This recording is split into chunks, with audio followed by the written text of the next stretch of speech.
Un fort nombre public et travailleurs frontaliers s'étaient déplacés salle Ambroise Croizat d'Algrange où se tenait une réunion d'information sur certains points du droit du travail luxembourgeois.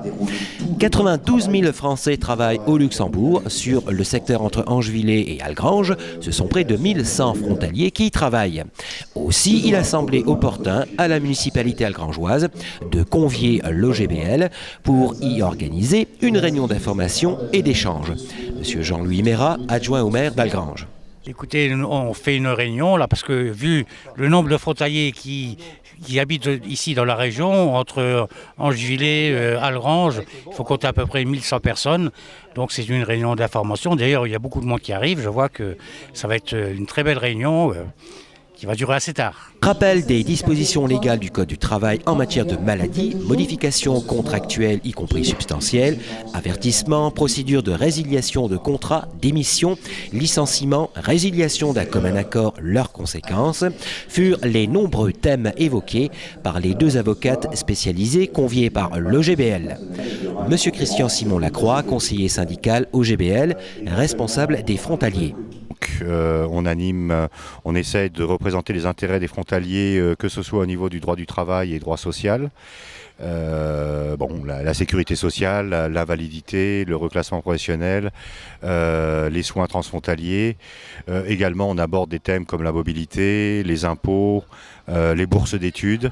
Et puis, on se bat également au Luxembourg au niveau des entreprises pour une meilleure prise en compte, par exemple, des conventions collectives.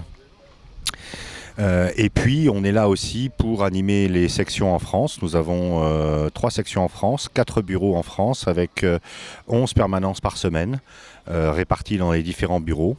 Et également on fait des conférences d'information sur tous les sujets. Et conférences d'information à Algrange animées par maître Karine Sulter et maître Vania Fernandez, avocat à la Cour du Luxembourg.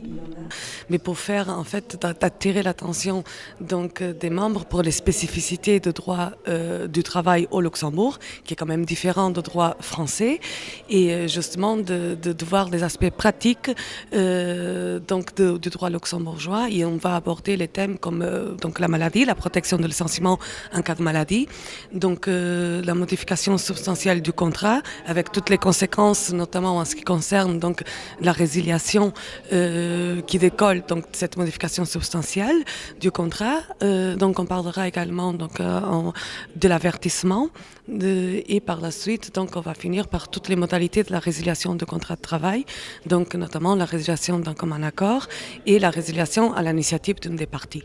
Karine Sulter, avocat à la Cour au barreau de Luxembourg depuis plus d'une dizaine d'années.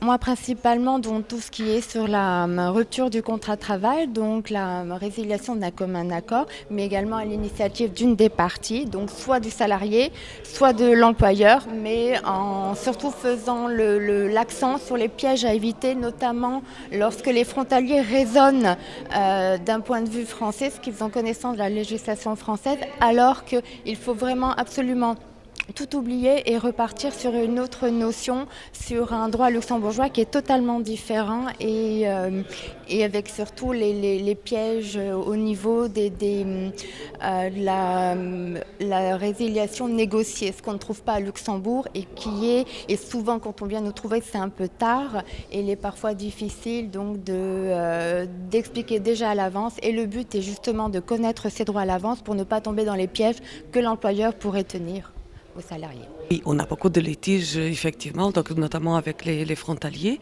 Et je ne saurais pas vous dire exactement quel est le pourcentage donc, des litiges avec les frontaliers ou avec les résidents luxembourgeois, mais effectivement, on a quand même un nombre important de litiges de droit de travail qui concernent effectivement les résidents. Le public présent venu s'informer n'ont pas manqué de prendre des notes, de poser leurs questions, bref, un public intéressé et participatif. J'aime bien venir pour entendre ce que les gens ils ont à nous expliquer pour les problèmes qu'on retrouve souvent au Luxembourg. Parce que c'est pas facile d'être frontalier et travailler au Luxembourg. C'est avantageux, mais c'est un handicap aussi.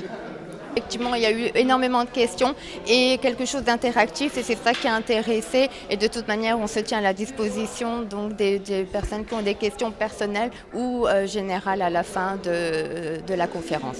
Et quant à une certaine harmonisation des lois, notamment du droit du travail sur un plan européen, est-ce souhaitable et envisageable? Une harmonisation, ça voudrait dire une réglementation européenne. Actuellement, il existe une réglementation européenne, le règlement 883, sur tout l'aspect droit social, c'est-à-dire chômage, invalidité, santé, reclassement professionnel, éventuellement, mais également, allocation familiale.